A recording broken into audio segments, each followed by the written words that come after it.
बिस्मिल्लाहिर्रहमानिर्रहीम। अस्सलामुअलैकुम। ये मेरी न्यूमेरिकल एनालिसिस से मुतल्लिक़ दूसरी वीडियो है। अपनी पहली वीडियो में हमने definition of numerical analysis, application of numerical analysis, error, rounding off error और ट्रंकेशन एरर को डिस्कस किया था। तो सबसे पहले हम इनका रिव्यू कर लेते हैं। न्यूमेरिकल एनालिसिस अप्लाइड मैथमेटिक्स का एक सब्जेक्ट है जो कि हमें मैथमेटिक्स के डिफ़िकल्ट प्रॉब्लम्स का अप्रोक्सीमेट सोल्यूशन देता है। न्यूमेरिकल एनालिसिस डिफरेंट फील्ड्स में इस्तेमाल होता है, such as airplanes, automobile etcetera. Error, it is the difference between exact solution and approximate solution.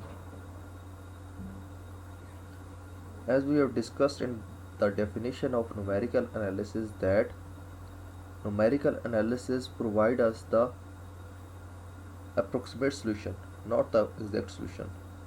So there must an error remains in the approximate value that comes by using the methods of numerical analysis. Rounding of errors, these are the errors caused by rounding of numbers. Truncation error, these are the errors that are caused by truncating an infinite series to the finite number of terms. Rounding of errors वो error होते हैं जो कि हमें किसी भी number को जब राउंड ऑफ करते हैं तो उसकी वजह से जनरेट होते हैं। और ट्रंकेशन एरर्स वो एरर जब हम किसी भी इन्फिनिट सीरीज़ को उसकी फाइनाइट नंबर ऑफ टर्म्स तक ट्रंकेट करते हैं तो उसकी वजह से एक एरर जनरेट होता है जिसे हम ट्रंकेशन एरर भी कहते हैं। तो आज के लेक्चर में हम classification of error with example और रूट के बारे में पढ़ेंगे।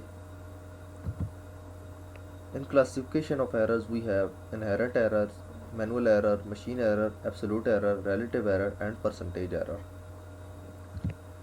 Inherent error, it is the error which is present in the statement of the problem before its solution. Inherent errors are out of control. They can only be reduced by defining the problem correctly. It means that the errors that are present in the statement of the problem before its solution is called inherent errors. किसी भी problem में उसको solve करने से पहले ही जो उसकी statement में जो एरर्स होते हैं उन्हें हमें एरर्स कह सकते हैं। इन एरर्स को डिबग करना मुश्किल होता है और इनको डिबग करने का, रिमूव करने का एक ही तरीका है कि प्रॉब्लम को हम करेक्टली तौर पर डिफाइन करें। Manual error, these errors are generated due to the man-made mistakes such as incorrect data entry and incorrect decision during iteration process. वो एरर जो कि इंसानी गलती की वजह से वकूफ़ पज़ीर हों, मैनुअल एरर के रहते हैं, जैसे कि हम डाटा को इनकरेक्ट तौर पर एंटर कर दें या फिर आइटरेशन प्रोसेस के दौरान हम गलत तौर पर फैसला कर लें। मशीन एरर, द चॉपिंग और truncation error is also called machine error. और जैसे कि ट्रंकेशन एरर की डेफिनेशन मैंने आपको बताया था कि जब हम किसी भी इन्फिनिट सीरीज़ को उसकी फाइनाइट नंबर ऑफ टर्म्स तक ट्रंकेट करते हैं, महदूद करते हैं, तो इससे हमारे पास एक एरर जनरेट होता है जिसे हम ट्रंकेशन एरर कहते हैं। और ट्रंकेशन एरर को हम चॉपिंग एरर या मशीन एरर भी कह सकते हैं। Error is defined as the difference between true value and approximate value. Now we define what is absolute error. Absolute error is defined as the absolute value of error. Relative error, it is defined as the absolute value of error divided by true value. Percentage error is defined as absolute value of error divided by true value multiplied by 100. Or we can also say that percentage error is equal to relative error multiplied by 100.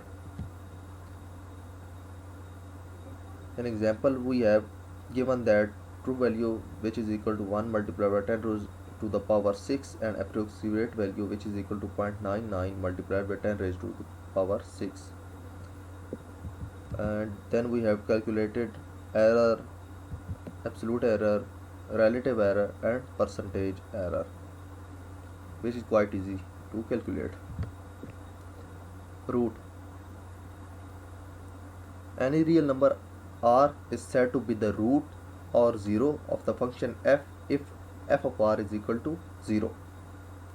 कोई भी real number r किसी function f का root होगा अगर function की value real number r पर 0 के equal आ जाए।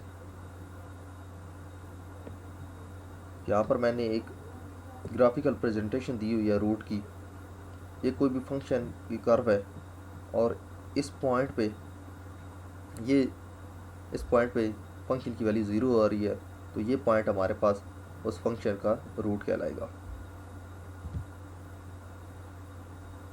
यहाँ पर कुछ एग्जांपल्स दी गई हैं जिनमें हम फंक्शंस के रूट फाइंड करते हैं। First of all we have f of x is equal to x plus 1.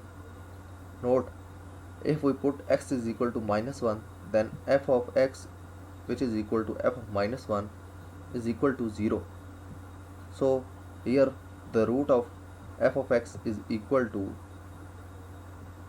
root of f of x is equal to x plus 1 is -1. Similarly, root of second equation, second function which is f of x is equal to x square plus 2x minus 3 is -3, and root of f of x is equal to x square minus 4 is equal to -2. This is the end of today's lecture. उम्मीद है कि आज का lecture आप लोगों को समझ आया होगा। तो प्लीज़ ज़्यादा से ज़्यादा मेरे चैनल को सब्सक्राइब करें, इस वीडियो को लाइक करें और अपने दोस्तों से शेयर करें। Thank you.